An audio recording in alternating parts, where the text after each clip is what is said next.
The emergency room at Mercy General Hospital was the kind of place that swallowed people whole. It was loud in the way that only underfunded, understaffed rural ERs can be loud. Not the dramatic chaos of a television medical drama, but the grinding, relentless noise of a system running past its limits on a Friday night. Fluorescent lights buzzed overhead, two of them flickering in the hallway near the supply closet in a rhythm that had been reported to maintenance 14 times and fixed zero. The waiting area chairs were the hard plastic kind, bolted to the floor in rows, most of them occupied. A television mounted high on the wall played a cable news channel with the volume too low to understand, and the closed captions running 3 seconds behind reality. Nurses moved fast, doctors moved faster. Nobody had time to look twice at anyone. That was the first thing that saved her, or rather, the first thing she had counted on. She came through the automatic doors at 9:47 p.m. Later, when hospital staff were asked to describe her, the answers were remarkably consistent in what they didn't say. Nobody described her as memorable. Nobody said she stood out. What they said, almost uniformly, was that she looked like someone who did not want to be noticed and had succeeded.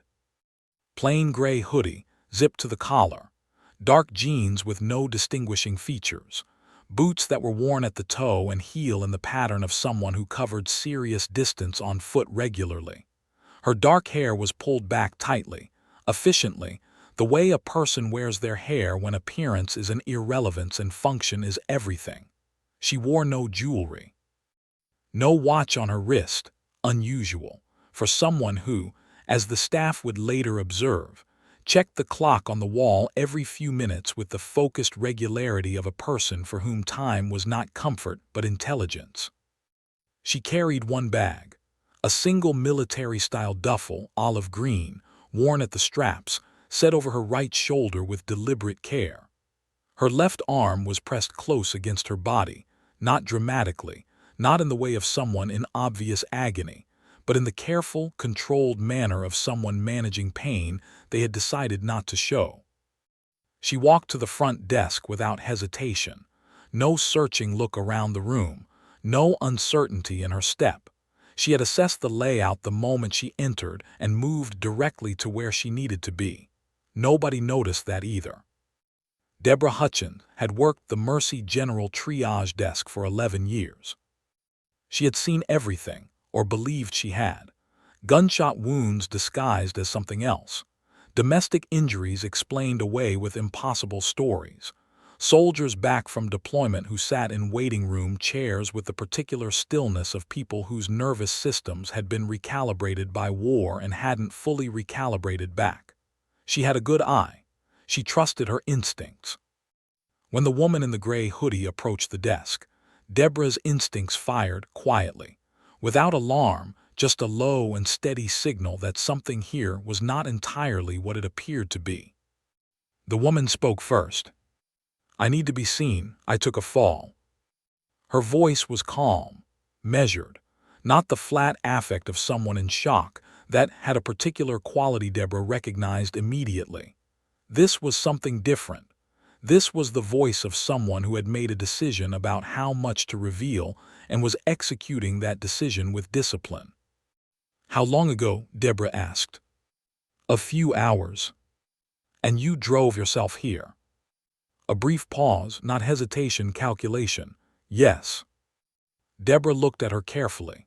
The woman met her gaze without flinching, without the nervous energy of someone hiding something shameful. She simply looked back, steady, patient, giving away nothing. "I'm going to need a name and date of birth." "Vasquez, M. Vasquez." She provided a date of birth in the same even tone, nothing else. "Insurance?" "No." "Emergency contact?" The woman's eyes moved just briefly, just a fraction to the clock on the wall above Deborah's head, then back. "No," she said, "there's no one." Deborah processed the intake without further questions. It was not indifference, it was professionalism. This was a triage desk, not an interrogation room. People had the right to their privacy, their silence, their carefully constructed stories. Her job was to assess medical urgency and assign care, not to unravel the lives of the people who came to her bleeding. She logged the patient as M. Vasquez, uninsured, no ID presented, no emergency contact, and assigned her a triage priority based on the visible injury to her left side, which Deborah had clocked the moment the woman stepped close enough. The slight rigidity of the torso, the controlled breathing pattern of someone managing rib pain, and beneath the hoodie, just visible at the hem, the edge of something wrapped tightly around her midsection. Not a bandage from a pharmacy, something improvised, something applied with knowledge. Bay 4, Deborah wrote, and then in the notes field, where she sometimes added small observations that had no official category, things she noticed that the system had no box for, she typed 3 words and then deleted them, because she couldn't justify them clinically. The 3 words were, "She's been trained." She sent M. Vasquez to Bay 4 and moved to the next patient. Alone behind the curtain, Marlo Vasquez sat on the edge of the examination table and allowed herself, for the first time in hours, to close her eyes. Not to sleep, not to rest in any meaningful sense, just to run a quick internal inventory, the kind she had performed after every hard landing, every close call, every situation that had gone sideways and been wrestled back under control by will and training. She assessed herself the way she would assess a damaged aircraft, systematically, without sentiment. Left side, manageable.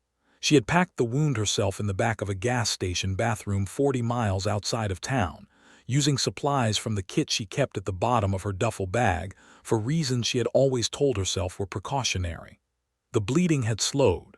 The fragment, she was fairly certain there was still a fragment, would need to come out, which was why she was here. She could endure a great deal. She could not perform surgery on herself in a gas station bathroom. Ribs, 2 were cracked, possibly 3. She had taped them.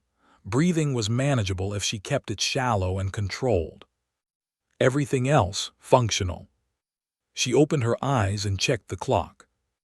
9:52 p.m. She had time. She had come here carefully, chosen this hospital specifically because it was small, rural, unlikely to have the kind of administrative infrastructure that would run her name through systems she preferred to stay out of. She had paid cash for gas. She had left her phone, her real phone, in a storage unit in Tennessee 3 days ago.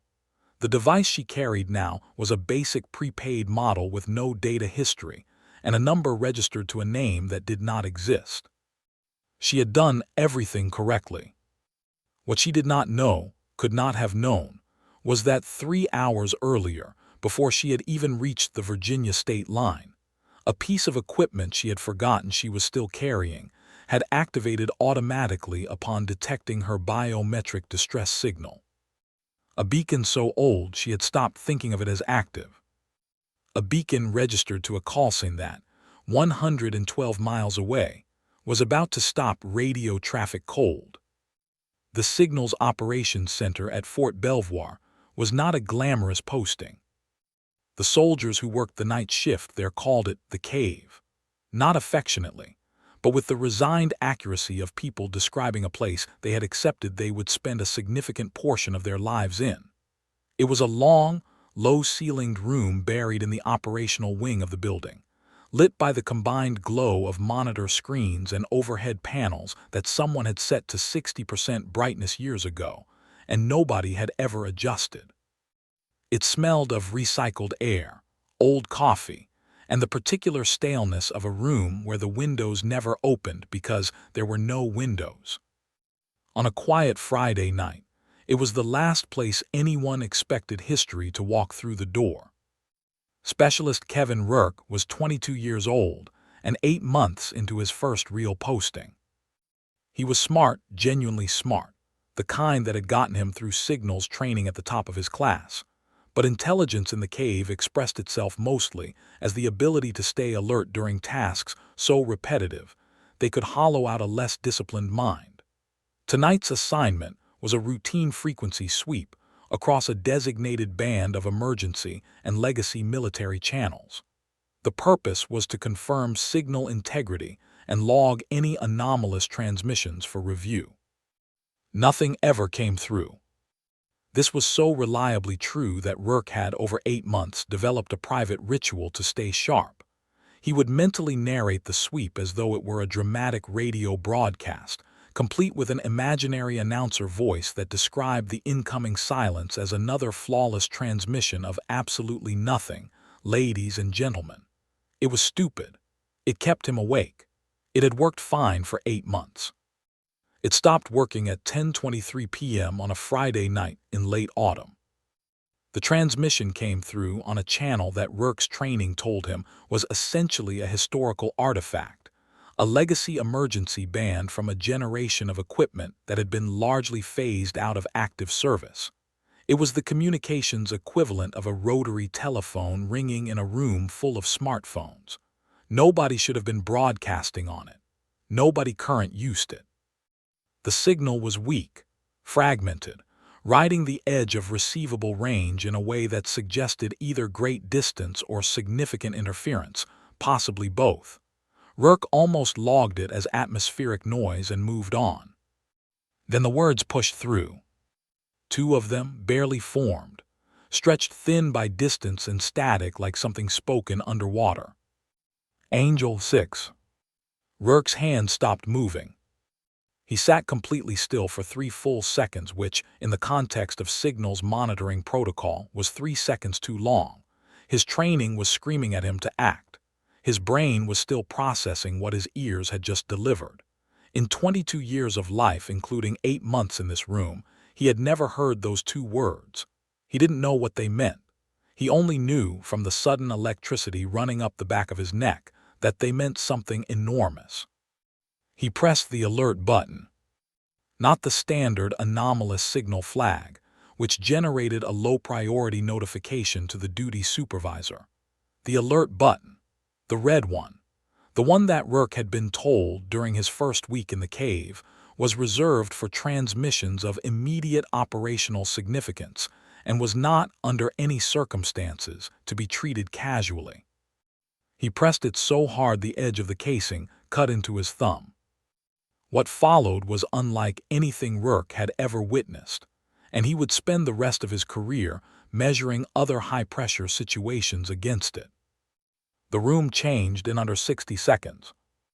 The duty supervisor, Staff Sergeant Alicia Monroe, a composed and unflappable woman who had once calmly managed a communications blackout during a live exercise without raising her voice, appeared at Rourke's station, listened to the recorded fragment twice through headphones, and went the color of paper.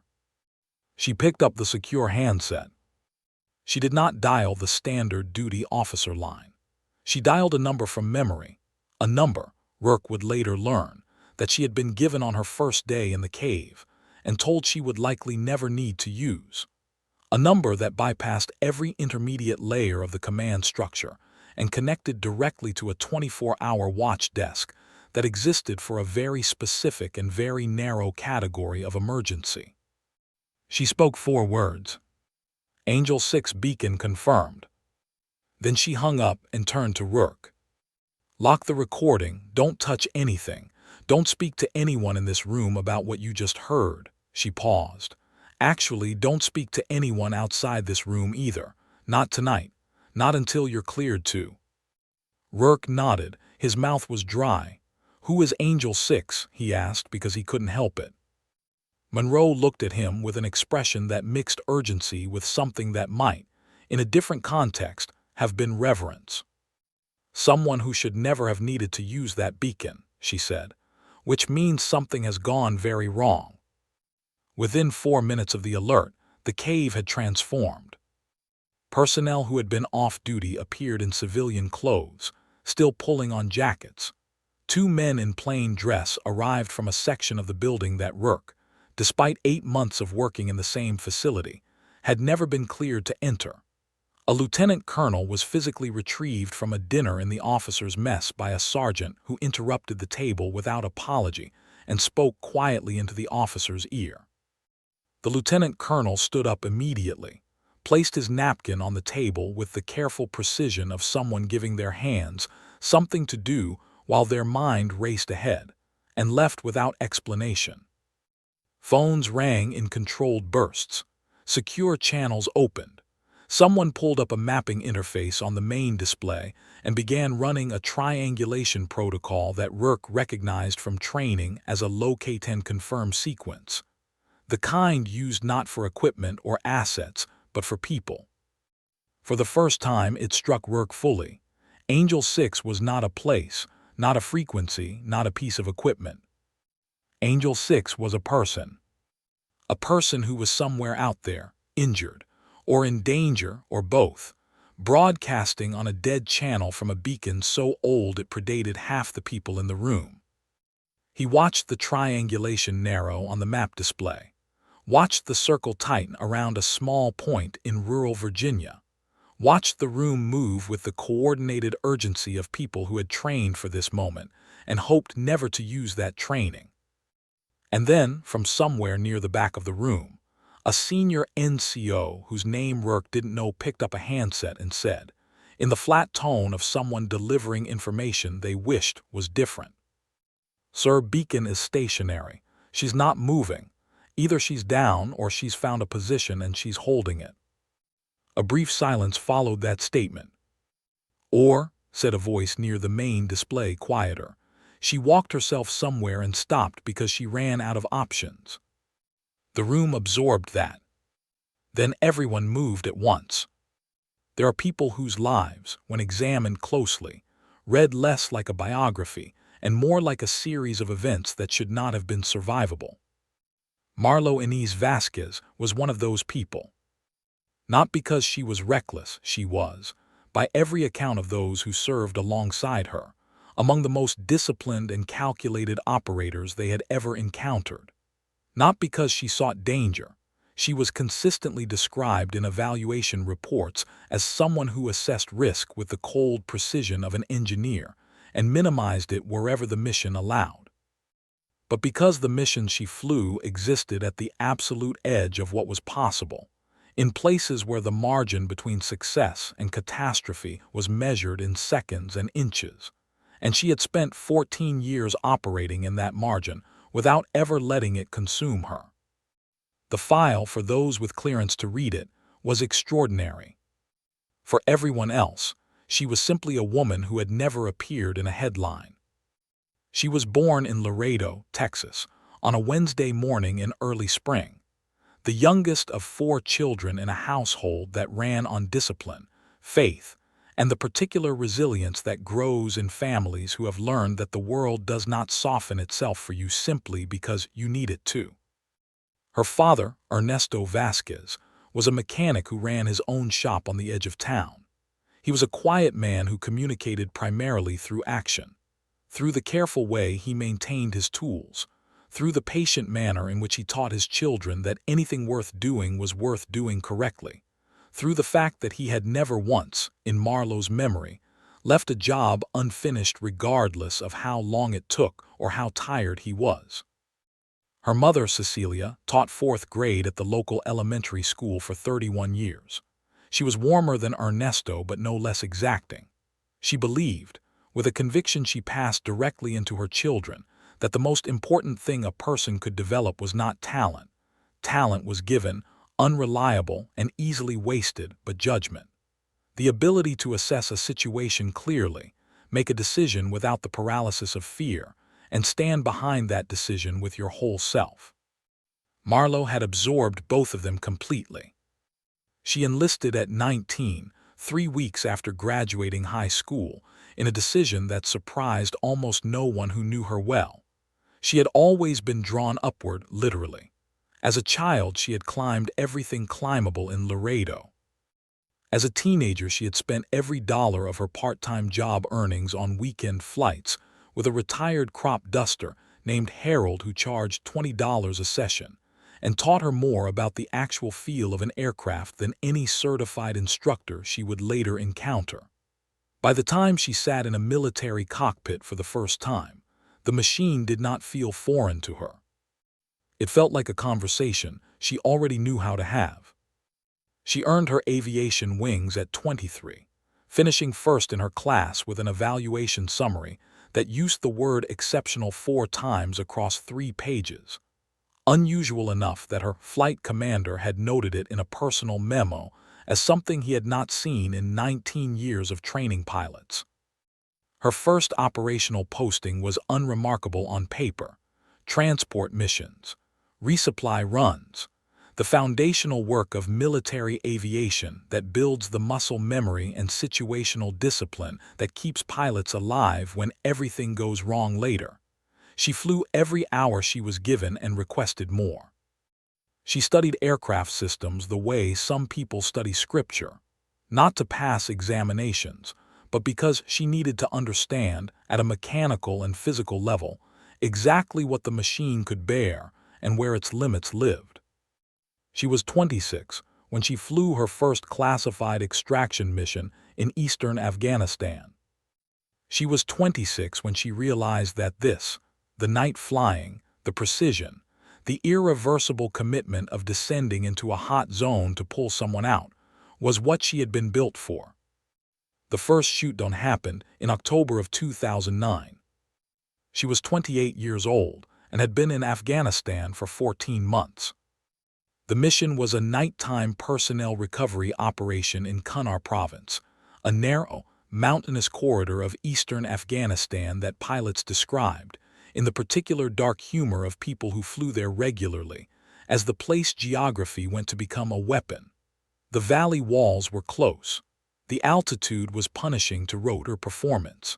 The threat environment was among the highest in the theater. Her co-pilot that night was a 25-year-old warrant officer named Davis, who was on his 3rd mission and good, genuinely good, with instincts that Marlowe had privately noted as the kind that would either make him exceptional or get him killed before they fully developed. The RPG caught them on egress. It clipped the tail rotor assembly with enough force to immediately compromise directional control. The Black Hawk began to rotate, slowly at first and then with accelerating urgency, the world outside the windscreen turning in a way that the instruments confirmed and the body rejected as impossible. Davis reached for the controls reflexively. Marlowe's hand was already there. "I have the aircraft," she said. Her voice, Davis would recall years later at a veterans gathering, was the same tone she used to request a weather update. What she did in the next 90 seconds was not in any training manual, not because it was incorrect, but because the specific combination of circumstances was so unlikely that no manual had constructed a scenario to match it. She killed the engine before the rotation could become unrecoverable. She used the remaining rotor inertia in a controlled auto-rotation that converted their altitude into a managed descent rather than a freefall. She found the riverbed by moonlight and the particular way water reflects it, lined up with a precision that defied the movement of the aircraft, and put the Black Hawk down on a gravel bank at night with no lights, no tail authority, and no margin for error. The landing was hard, the airframe held. Davis regained consciousness 40 seconds after impact to find Marlowe already out of the cockpit, moving around the aircraft to assess the damage and secure the perimeter. Her left shoulder was visibly wrong, dislocated, the joint displaced in a way that made Davis nauseous to look at. She was using that arm anyway, compensating with the controlled grimace of someone who had decided the pain was information rather than instruction. She reset the shoulder herself, using the wall of the riverbank and a technique she had read about in a field medicine manual 2 years prior and had hoped never to need. Davis heard the sound it made. He never described it to anyone. She secured the crash site. She tended to Davis. She established radio contact on a backup frequency. She held the position for 4 hours in near-freezing temperature until the rescue team arrived.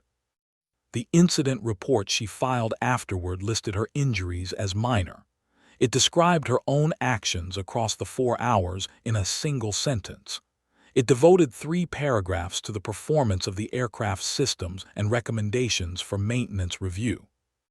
Her commander read it and called her into his office. "You left yourself out of this report," he said.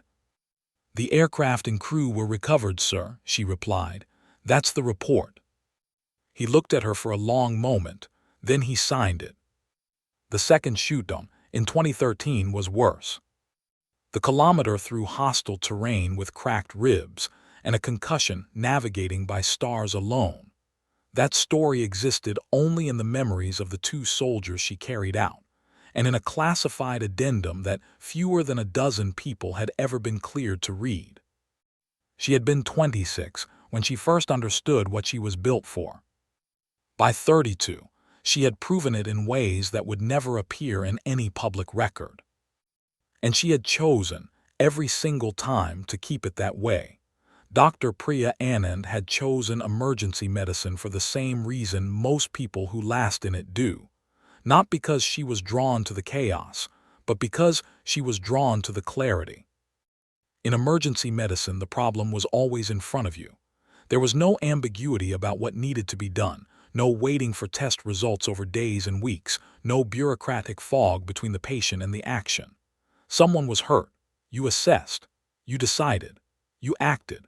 The feedback was immediate and the stakes were absolute, and there was a particular kind of mind, precise, fast, unsentimental without being cold, that thrived in that environment. Priya Anand had that kind of mind. She had also over 9 years of emergency practice, 3 of them in a Level I trauma center in Baltimore, before she had relocated to Virginia for reasons that were personal, and that she kept that way, developed a secondary skill that no medical school had taught her and no board examination had tested. She could read people. Not in the soft, intuitive way the word sometimes implied. She meant it clinically, the ability to observe a patient's presentation, behavior, and physical condition simultaneously and construct, from the composite, an accurate picture of what was actually happening versus what the patient was saying was happening. The two were frequently different. In an ER, the gap between them was often where the real diagnosis lived. She had been on shift for 9 hours when she pulled back the curtain on Bay 4. Her first impression was posture. The patient, logged as M. Vasquez, no further information, was seated on the edge of the examination table in a way that immediately separated her from 90% of the patients Priya saw on any given shift. Most people, when placed in a hospital bay in pain and uncertainty, defaulted to one of 2 postures: collapse or rigidity.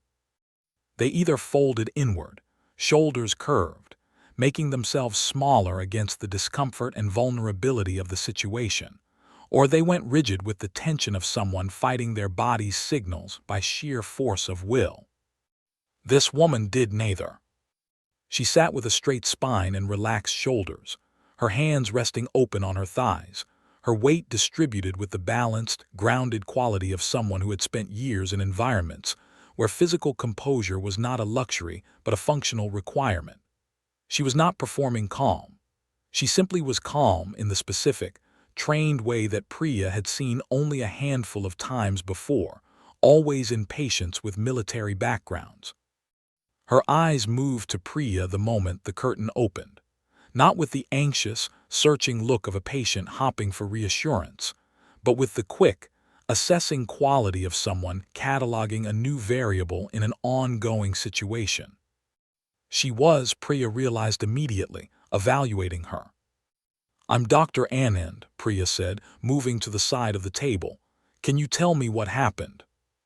"I took a fall," the woman said. Same words she had used at triage. Same tone, measured, committed, offering nothing beyond the minimum. "Where did you fall?" "Outside, rocky ground." Priya began her assessment without further comment, lifting the edge of the hoodie carefully to examine what was beneath.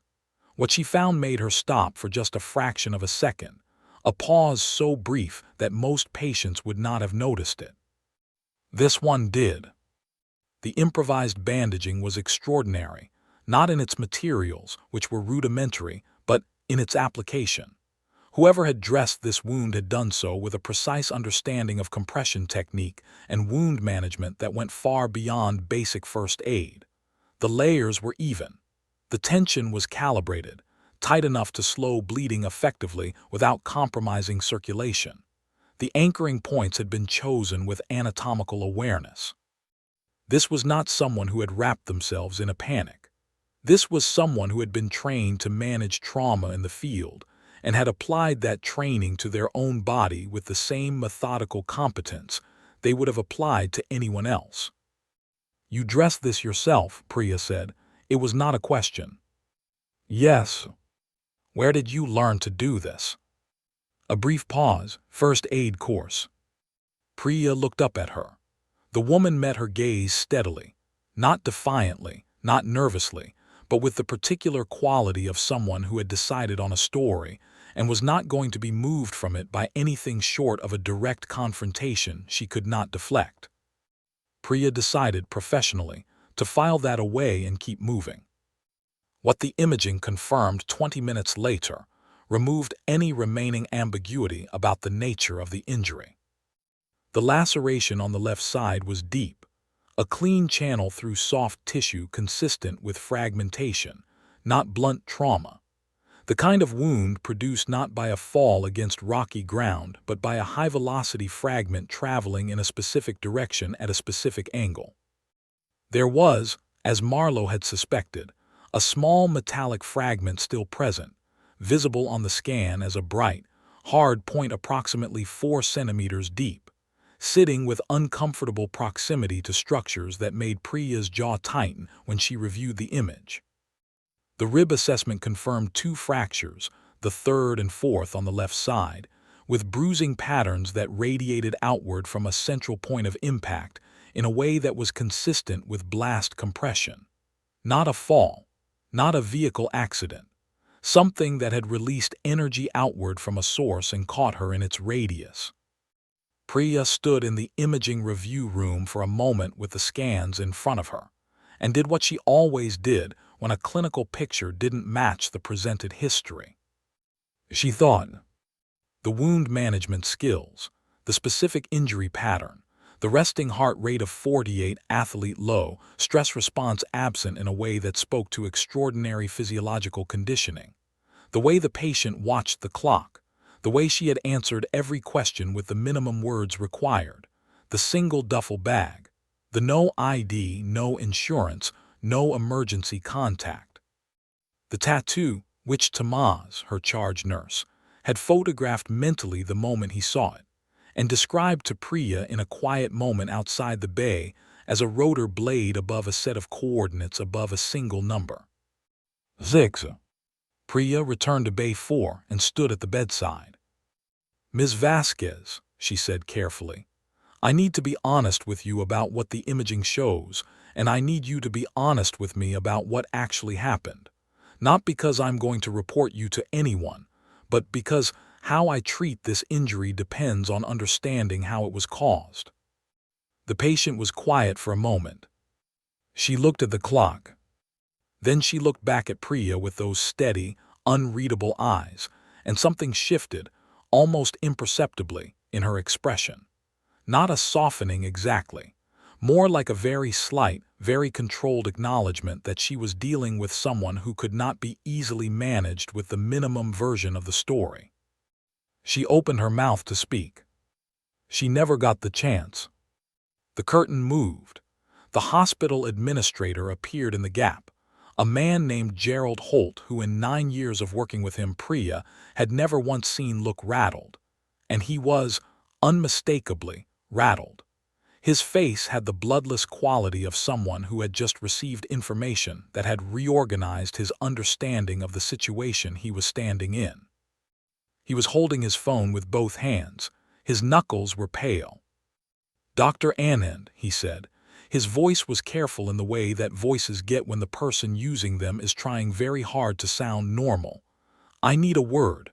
Outside. Now." Priya looked at him, then at her patient.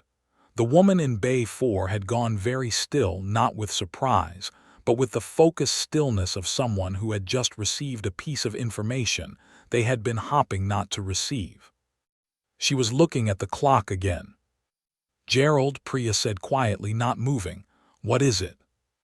Holt glanced at the patient, then back at Priya. He lowered his voice to something barely above a whisper, but in the small space of Bay 4, every word was perfectly audible. "The Department of Defense is on the line," he said.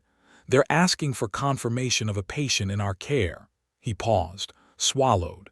"And I've just been told we need to clear the roof." The room went very quiet.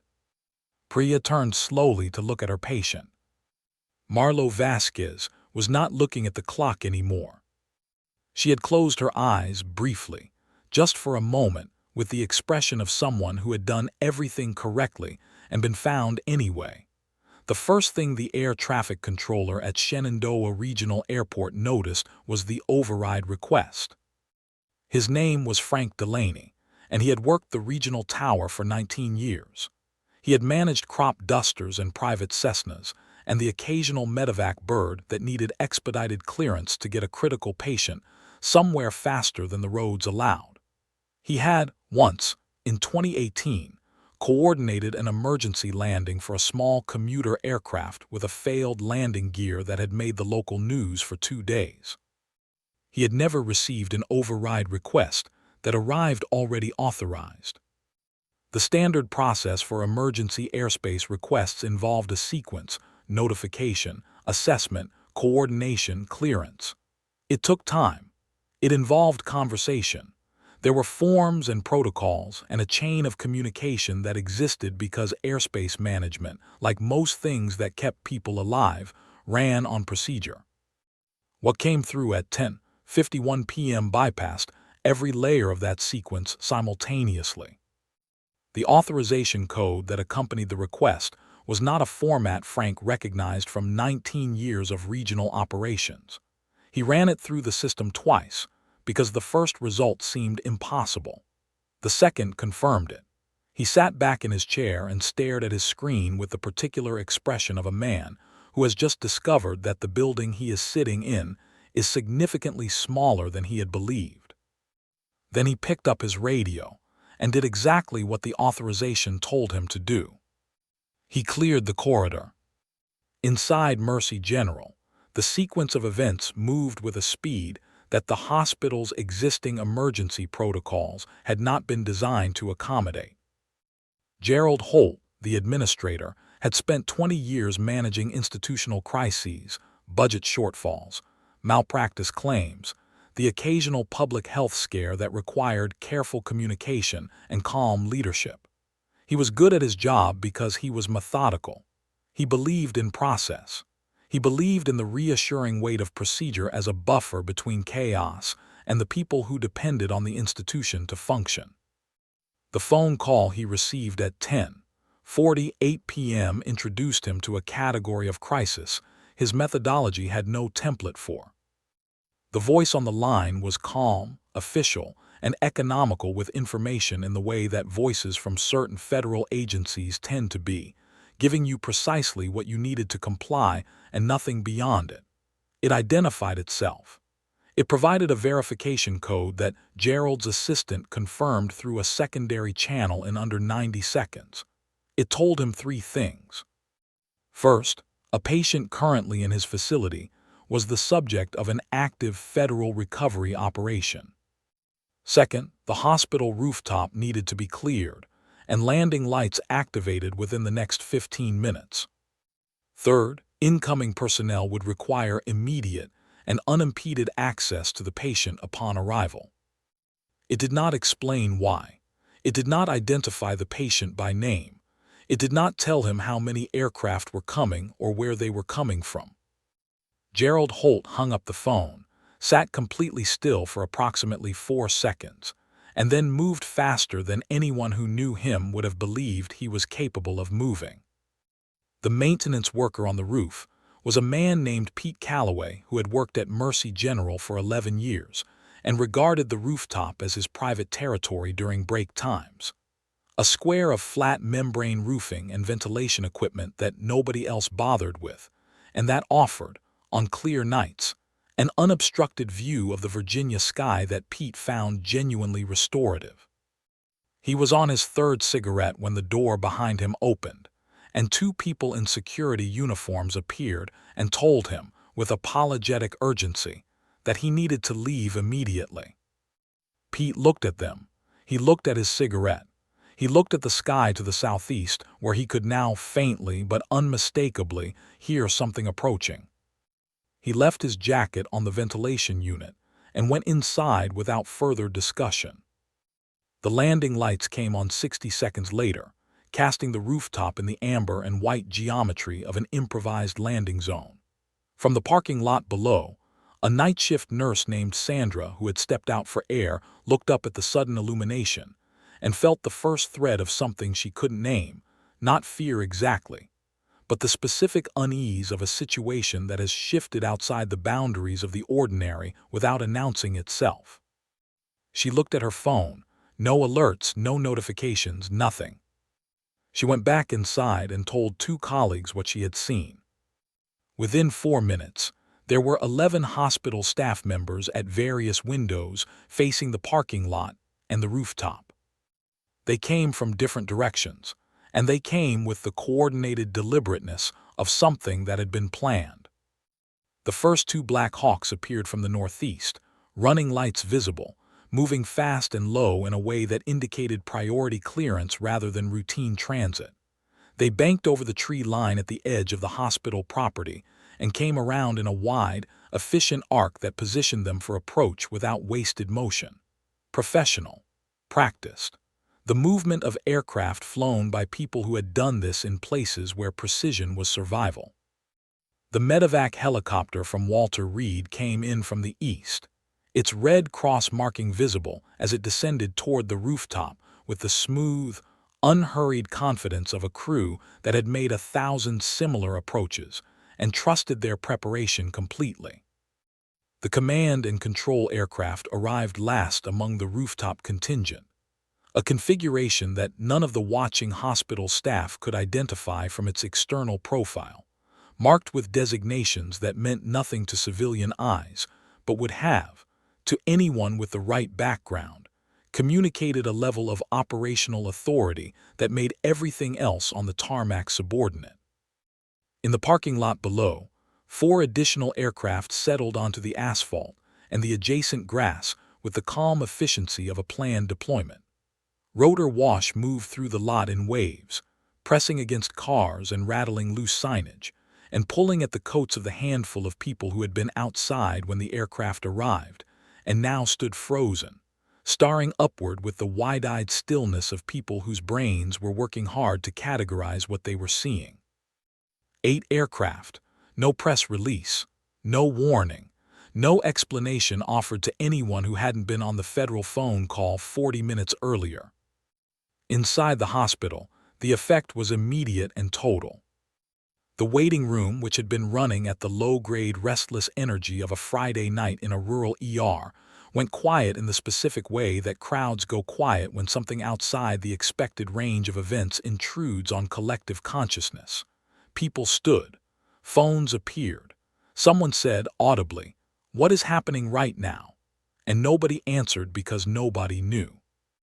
Orderlies pressed against the windows of the second-floor corridor. A group of nurses clustered at the end of the hallway near the parking lot facing windows, speaking in the low, rapid tones of people trying to construct an explanation from insufficient information. Security had no protocol for this. The guard at the front desk called his supervisor and found the line engaged. The supervisor was already on the phone with Gerald Holt, who was already on the phone with someone else, in a chain of communication that was moving faster than the institution's infrastructure could gracefully handle. Then the lead Black Hawk touched down in the parking lot. The door opened. A single figure stepped out onto the asphalt, and the watching staff, without being able to articulate exactly why, understood immediately that the situation had just changed register.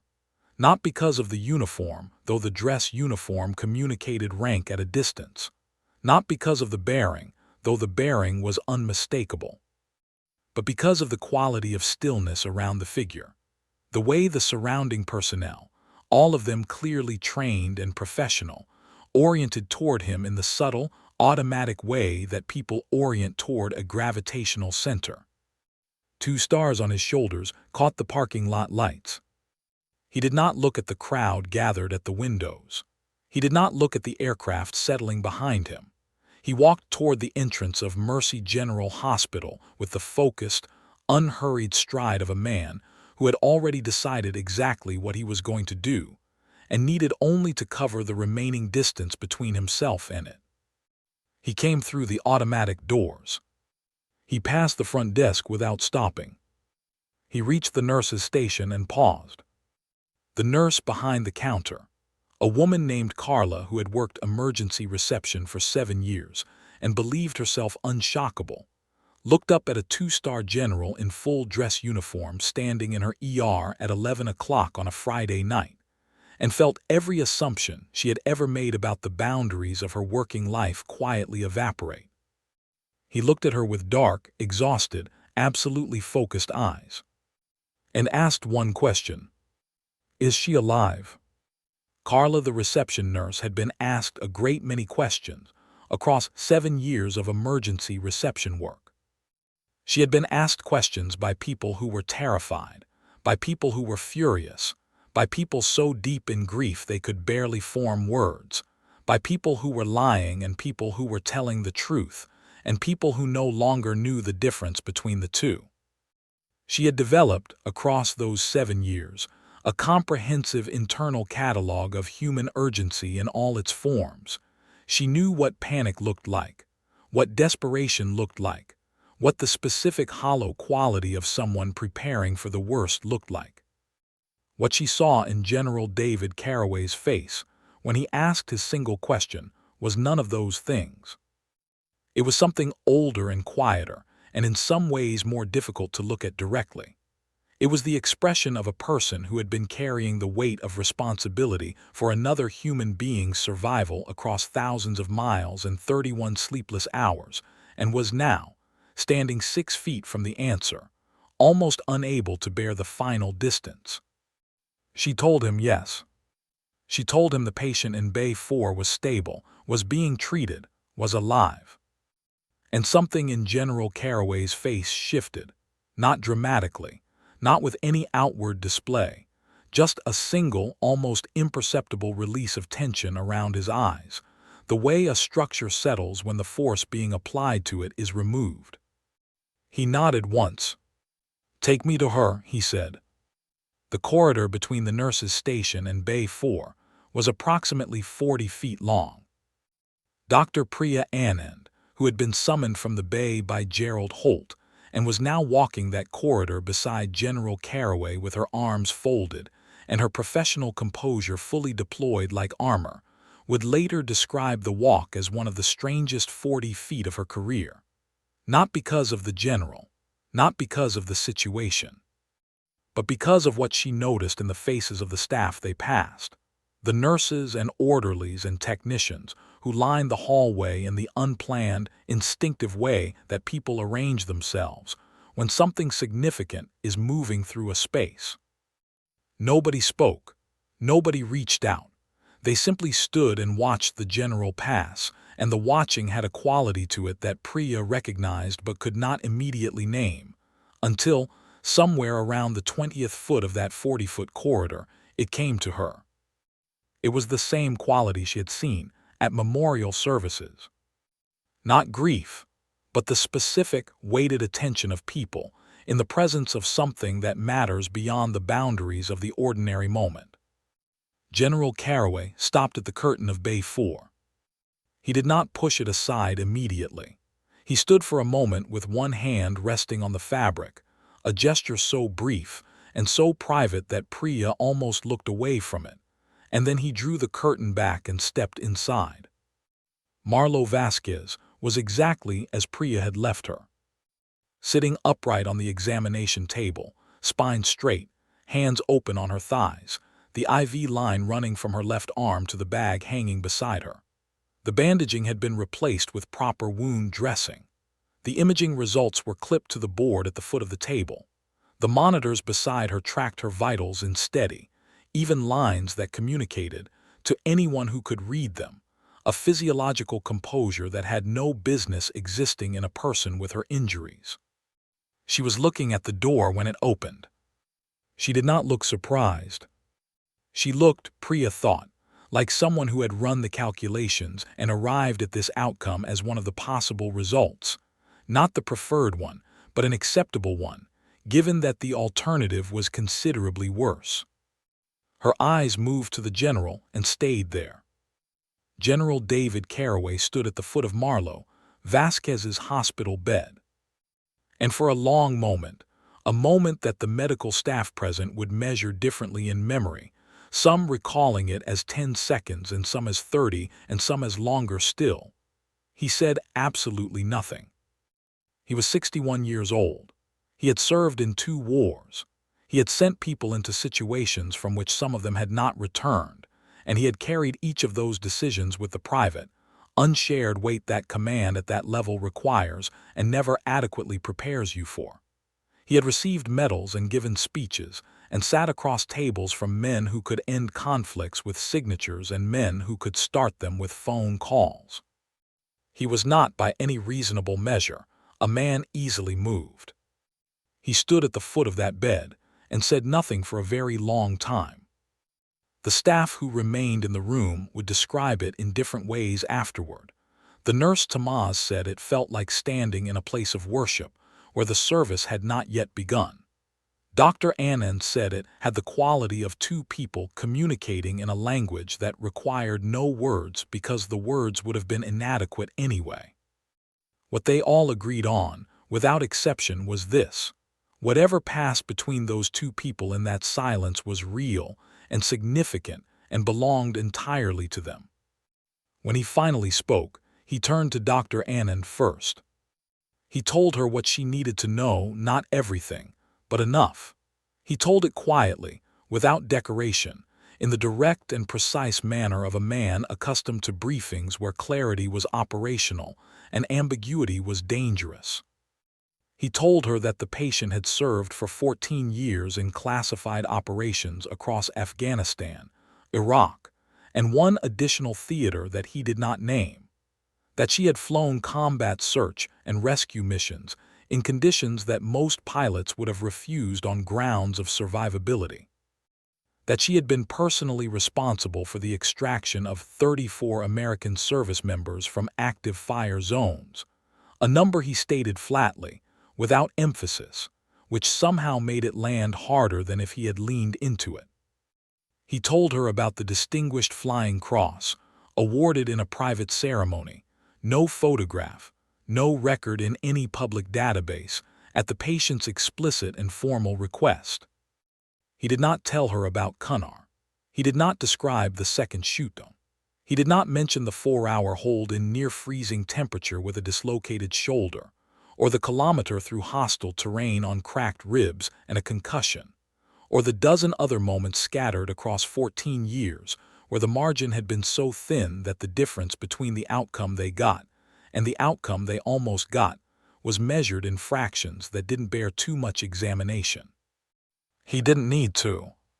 The room understood. Priya Anand stood very still and listened, and felt something shift inside her chest that she would spend a long time afterward trying to accurately describe and never quite managing to. It was not pity.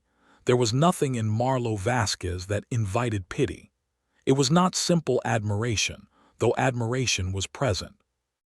It was something closer to the feeling of discovering that the world contains more than you had accounted for, that somewhere, in the spaces between the visible and the documented, things of genuine significance have been happening all along, carried by people who asked for nothing in return except to be left alone to do the work.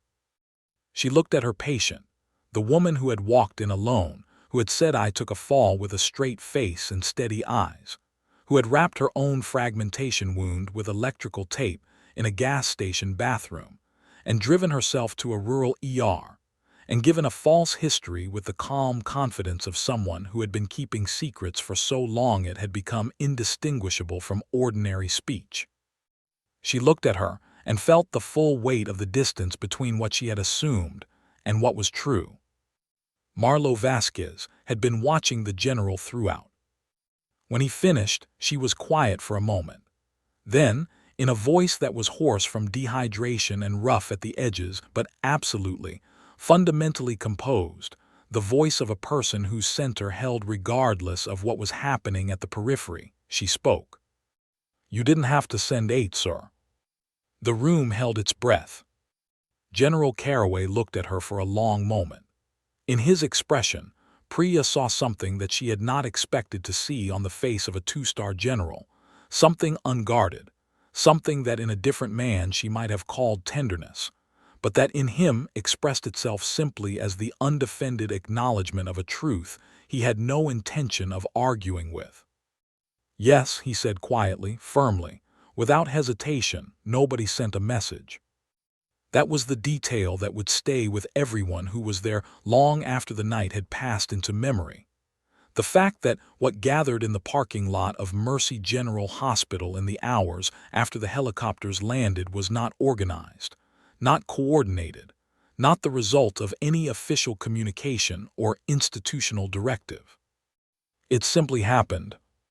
The way certain things happen in communities built on shared danger and mutual obligation, not because someone decided they should, but because the people involved were constitutionally incapable of doing otherwise.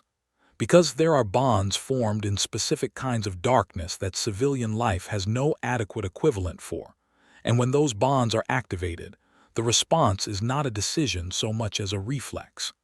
Deep, involuntary, and absolute. Word moved the way it always moves in military communities, fast and sideways, and through channels that have no official existence. A text message sent by a Fort Belvoir signals officer to a former squadmate contained 4 words and a location. The former squadmate forwarded it to 3 people before he had finished reading it himself. One of those 3 called someone who called someone else, and within 90 minutes the information had traveled through a network of people connected not by proximity or institution, but by the specific shared experience of having, at some point in their lives, heard a particular call sign come through the radio at a moment when everything depended on what happened next. Angel 6. 2 words that meant nothing to the general population, and everything to the people who received them that night. The first to arrive was a man named Sergeant First Class Darnell Akaffer, retired, 3 tour in Afghanistan, currently living in Richmond, Virginia, 47 minutes from Mercy General by highway. He had been watching television when his phone lit up. He read the message once. He turned off the television, put on his shoes, told his wife he would explain later, and got in his truck. He drove the entire 47 minutes without the radio on. He arrived in the parking lot of Mercy General at 12:14 a.m. and stood near the far edge of the lot with his hands in his jacket pockets, looking at the building, not speaking to anyone. He was a large, quiet man with a shaved head and the particular physical stillness of someone whose body had learned, through long experience, to conserve energy in situations where the outcome was not yet determined. He had last heard the call sign Angel 6 on a night in 2014 in Helmand Province, when a Black Hawk had come in low through weather that no aircraft had any business flying through, and pulled him and 4 members of his team from a position that had gone from compromised to critical in under 8 minutes. He had never seen the pilot's face. He had never learned her name. He had spent 12 years since that night carrying a debt he had no address to send it to. He stood in the parking lot of Mercy General and looked at the building where she was, and said nothing, because nothing was necessary. They came in 1s and 2s and small groups, from different directions and different distances, across the hours between midnight and dawn. A Navy corpsman named Reyes drove down from Maryland with his 7-year-old daughter asleep in the backseat, because there had been no time to find someone to stay with her, and he was not willing to wait. He parked near the ambulance bay and sat on the hood of his car with his daughter's jacket draped over her through the cracked window and watched the building with the focused, patient attention of someone keeping a vigil they had not known they were owed. Two women arrived together, both Army, both still active duty, both in civilian clothes that could not disguise the way they moved or stood or assessed the environment the moment they entered it. They had driven from different directions and met in the parking lot entirely by coincidence, recognized each other by the same involuntary mutual assessment that military personnel perform upon encountering strangers, and stood together without introduction, because introduction was beside the point. A man in his 60s arrived in a car that had seen better years, moving with the careful deliberateness of someone managing an old injury that had never fully resolved. He was wearing a flannel shirt and work boots. He found a spot near the edge of the gathering and stood there with his arms folded and his chin up, looking at the rooftop where the helicopters sat dark and still against the night sky. And anyone watching him closely would have seen, in the set of his jaw and the brightness of his eyes, the particular expression of someone who has traveled a long way to be in the presence of a debt they have never been able to repay. He had been a staff sergeant in 2010 when Angel 6 had pulled him out of a valley in Kunar province. He had never forgotten the voice on the radio. He had never forgotten the sound of the rotors through the smoke. He had driven 4 hours without stopping. The gathering grew without organizing itself, people finding positions around the perimeter of the parking lot with the natural, instinctive spacing of individuals who were accustomed to maintaining situational awareness even in moments that were not operationally active. Nobody crowded the entrance. Nobody demanded information or access or acknowledgement. Nobody held signs or made noise or drew attention to themselves in any way that might have been visible from the road. They simply stood. In the amber light of the hospital exterior lamps, in the cold Virginia night, in the particular silence of people who had learned the value of silence in places where noise attracted consequences. They stood and they waited and they were present, because presence was the only thing left they had to offer. Hospital staff moved among them quietly. Someone nobody could afterward identify exactly who had started it brought out coffee, then more coffee. Then a folding table appeared near the entrance with cups and a thermal urn, staffed by a hospital volunteer who had come in on her night off because someone had called her, and she had come without asking why. Deborah Hutchins, the triage nurse who had logged M. Vasquez into the system 4 hours earlier as a Jane Doe with no next of kin, came outside at 1:30 a.m. wrapped in her coat and walked among the gathered people with cups of coffee and said very little. She was a woman who had always been comfortable with silence. It was one of the qualities that made her good at her job, and the silence of this particular gathering did not unsettle her. What unsettled her, quietly and permanently, was the faces. Not the grief in them. There was grief, present and real. But beneath the grief in each face she passed, she saw something she recognized from the very best moments of a career spent at the intersection of crisis and care. She saw the specific, undefended quality of people who had come to the end of something they had been carrying alone for a long time, and had finally, in this parking lot on this night, found a place to set it down briefly in the company of others who understood its weight. She brought them coffee and said nothing and understood, in the way that people who work close to the edges of human experience learn to understand things, that she was moving through something rare. General Caraway stood at the second-floor window for a long time. His aide, a young captain named Whitfield who had been with him for 8 months and had learned to read the general's silences with reasonable accuracy, stood a respectful distance behind him and waited. The parking lot below was filling steadily, not with chaos, with people, standing in ones and twos and small clusters in the amber light, coffee cups in hand, faces turned toward the building, quiet as a held breath. Caraway watched them for a long time without speaking. When he finally did speak, his voice was low, not private exactly, but not intended to carry beyond the window. Every one of those people, he said. She would tell you she was just doing her job. Whitfield looked down at the parking lot, at the retired sergeant near the far edge, at the corpsman on the hood of his car, at the two women standing together near the ambulance bay, at the man in the flannel shirt who had driven 4 hours and was still standing with his chin up and his arms folded, looking at the rooftop. "Yes, sir," Whitfield said quietly. "I think she probably would." Carraway was quiet for another long moment. "That," he said finally, "is exactly the problem with her." He said it without any trace of criticism. He said it the way a person says something that is both a frustration and, in the same breath, the precise reason for everything.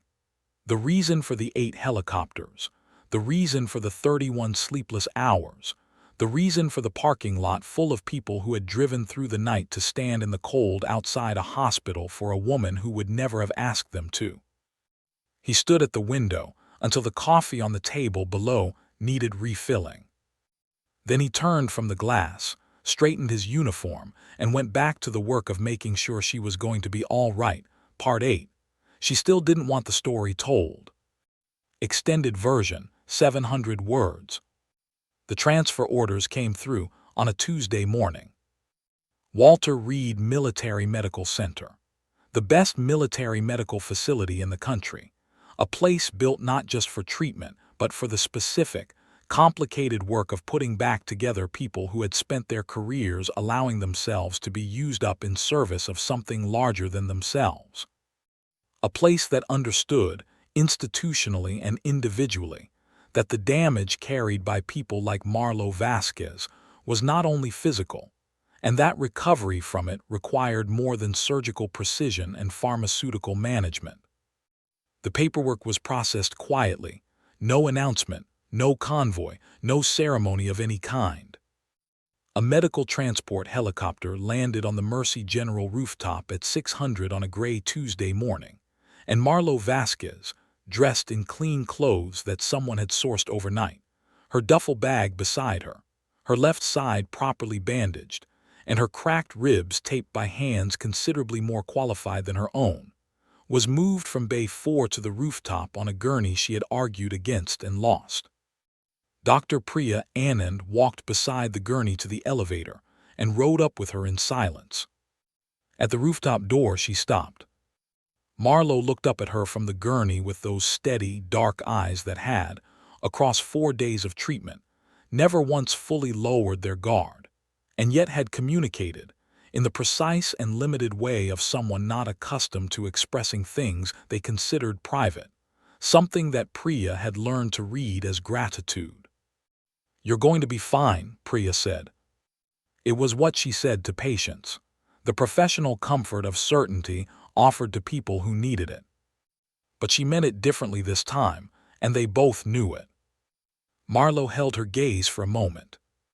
"Thank you, doctor," she said, "for not making it a bigger thing than it needed to be."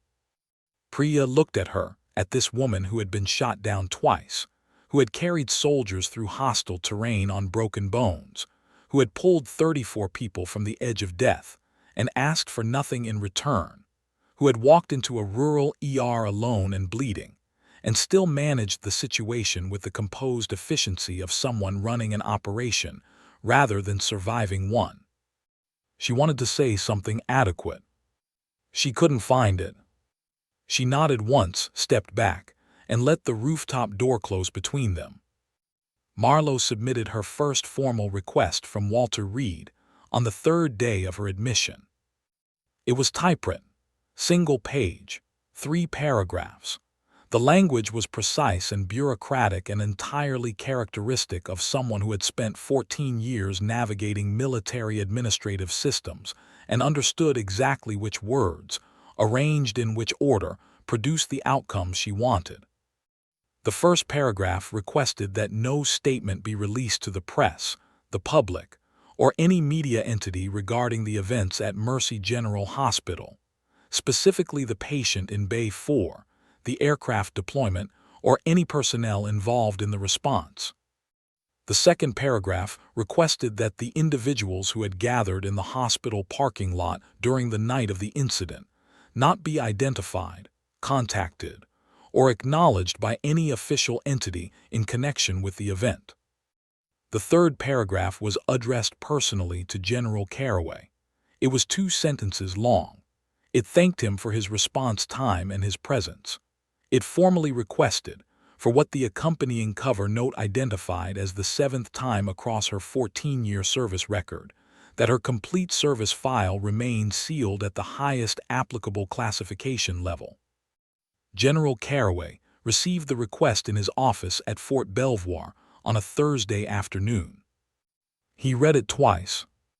He approved all 3 components without modification and signed the cover page with the particular decisiveness of a man who had long since stopped being surprised by her consistency on this specific matter, and who had long since stopped trying to argue with it. He did add one thing, a single handwritten line at the bottom of the approval sheet, below his signature, in the cramped and slightly leftward-leaning script of someone who had learned to write at a field desk. It said, "Request honored, as always, C." The information blackout held. It held not because it was enforced with unusual difficulty or maintained against significant pressure, but because the people who knew understood, without being told twice, that this was what she wanted, and that her wanting it was not a matter of false modesty or institutional shyness, but a deeply considered position that she had held consistently across 14 years and earned the right to have respected. There was no press conference, no photograph released, no human interest segment on the evening news, no social media post from anyone present that night that contained enough specific information to be traceable. The FAA records from the airspace override were processed through channels that removed identifying details before archiving. The hospital's administrative records were amended in accordance with the federal request Gerald Holt had received. Mercy General returned to being a small rural hospital where nothing remarkable happened on most nights, except in the memories of the people who had been there. Deborah Hutchins kept the original intake form. She had no clinical reason to retain it. It should have been processed through the standard record system and become one of thousands of identical documents filed away in the institutional memory of a hospital that generated paperwork the way all hospitals do, constantly, indifferently, without sentiment. Instead, on the night of the transfer, she had printed a copy of the original entry, M. Vasquez, uninsured, no ID presented, no emergency contact, folded it carefully, and put it in the back of the small drawer at her triage station where she kept things that mattered to her personally. She never showed it to anyone. She never explained why she kept it. She simply knew, with the quiet certainty of someone who has spent 11 years at the intersection of ordinary life and extraordinary circumstance, that she had been present at something rare, something that had no business happening in a rural Virginia ER on a Friday night, and that some part of her needed the paper in the drawer as proof that it had been real. On nights when the ER was loud and grinding and running past its limits, and she was tired in the specific, accumulated way of someone who had given a great deal over a long period and was not always sure the giving was noticed, she sometimes opened the drawer and looked at the form without taking it out. It was enough. To Maz, the young nurse who had first noticed the tattoo on Marlowe's forearm, left Mercy General 11 months after that night. He left to enlist. He told no one at the recruitment office what had moved him to come through the door. He was not entirely sure himself that he could articulate it, only that something had shifted in him in Bay 4 that night, some understanding of what was possible within a human life, some recalibration of what he was willing to settle for, that had made his previous coordinates feel insufficient. He thought about it sometimes during basic training, during the hard parts, the parts designed to find the edges of what you could bear and press against them, until you learned where your actual limits were. He thought about a woman sitting on an examination table with a straight spine and open hands, and a wound she had dressed herself, watching the clock with the focused calm of someone for whom time was intelligence rather than anxiety. He never told anyone why he enlisted. He didn't need to. Dr. Priya Anand never discussed the case publicly. She had been asked, once obliquely, by a colleague who had heard something vague and second-hand about the night of the helicopters, and she had deflected with the smooth professionalism of someone who had decided, without internal deliberation, that the deflection was the right thing. But she thought about it, regularly, and in the specific way that certain cases stay with physicians not because they were technically complex, though this one was, but because they rearranged something in the practitioner's understanding of the people they served. She thought about the gap, the distance between what she had assumed when she pulled back the curtain on Bay 4, a woman, a fall, a straightforward Friday night injury, and what had been true. She thought about how completely and competently the patient had managed that gap, had held it open and navigated within it with the practiced ease of someone who had been controlling the information available to the world about herself for a very long time. She thought about the tattoo, the number 6, the rotor blade above the coordinates above the single digit that had meant nothing to her until it meant everything. She thought sometimes, late in shifts when the ER had quieted, and she had a moment to stand at the window and look at the parking lot where the aircraft had been. She thought about what it meant to do extraordinary things and want nothing for it.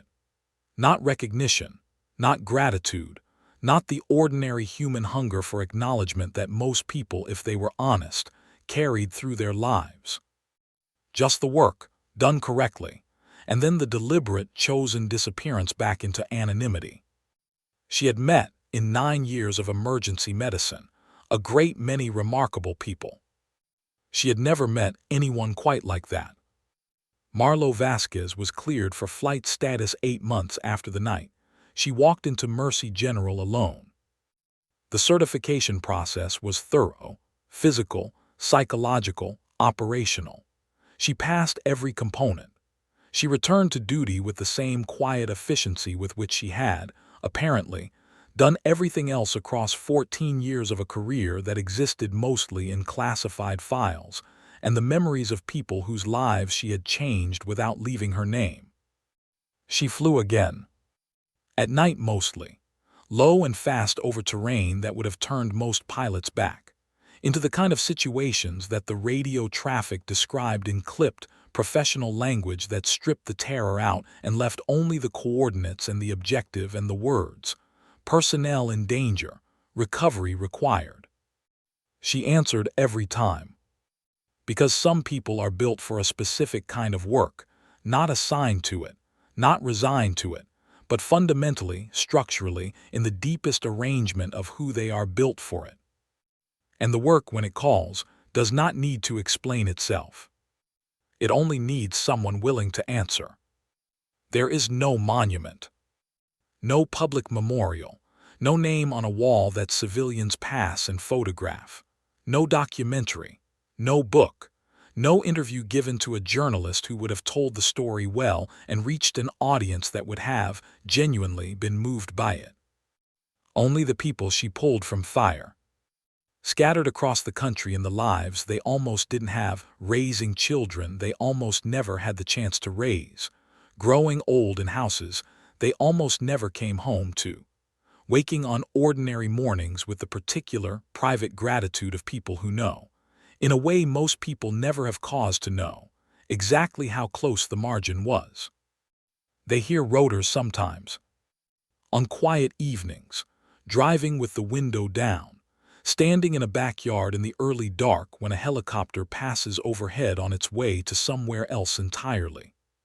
They look up. Every single time they look up.